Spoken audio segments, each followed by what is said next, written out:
नागपूरमध्ये दंगल झाली।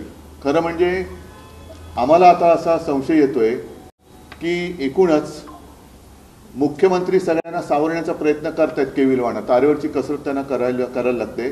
पण ज्यांच्या मनामध्ये अजूनही मुख्यमंत्रीपदाचे जे काही कोंब नको तिथे त्या खुर्चीसाठी ते कोंब अजून काही जात नाहीयेत आणि ते त्यांना छळतात की काय, हा एक सगळा मोठा प्रश्न कदाचित मुख्यमंत्र्यांनी पडला असेल की अरे यांना सगळं देऊन सुद्धा हे असे का वागतात। आता काल जयंत पाटलांनी एक चांगलं सांगितलं की या अधिवेशनाचं फलित काय, अधिवेशनाने महाराष्ट्राला काय दिलं, त्यापेक्षा संपूर्ण देशाला एक उत्तम गाणं दिलं हे तर आपल्याला मान्य करावं लागेल की जे गाणं आज देशातल्या कानाकोपऱ्यात देशातल्या प्रत्येकाच्या कानात आणि प्रत्येकाच्या मुखात गुणगुणलं जाते।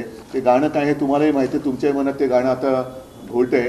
हे गाणं एक चांगलं गाणं या अधिवेशन काळामध्ये देशाला मिळालं, राज्याला मिळालं, हे या अधिवेशनाचं एक फलित मानावं लागेल। आणि जयंत पाटील जे म्हणाले की हे अधिवेशन म्हणजे काय तर कबरीपासून तामरापर्यंत, बाकी काहीच नाही, बाकी काहीच नाही आहे। तर अशा या अधिवेशन, हे असं अधिवेशन घेतलं का गेलं आणि त्याच्यातनं नेमकं आपण काय दिलं ह्याचा प्रश्न सत्ताधाऱ्यांनी स्वतःला विचारायला पाहिजे। या गोष्टी आपण आपल्या समोर दिसत असताना आणखीन एक गोष्ट जी दिसली ती म्हणजे सत्ताधाऱ्यांचा माज।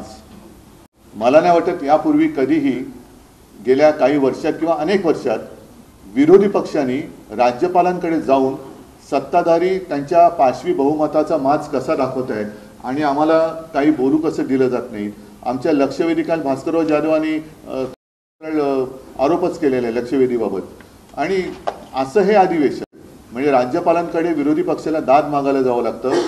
नंतर मी विधान परिषदेचा सदस्य आहे, अनिल परब आहेत, मिलिंद आहे, मला नाही वाटत, कारण माझ्यापेक्षा अनिल परब जास्त सिनियर आहेत। गेल्या अनेक वर्षात सभापतींवरती पहिल्याच अधिवेशनात अविश्वासाचा ठराव आणावा लागला, असं अधिवेशन यापूर्वी नजीकच्या काळात झालं असेल असं मला वाटत नाही।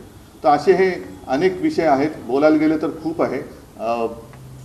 ज्या गोष्टी जर का अधिवेशन काळात बोलू दिल्या असत्या आणि त्याच्यावरती उत्तरं जर का नीटनेटकेपणाने दिली गेली असती तर आता तुमच्या माध्यमातून जनतेसमोर बोलण्याची मला वेळ आली नसती।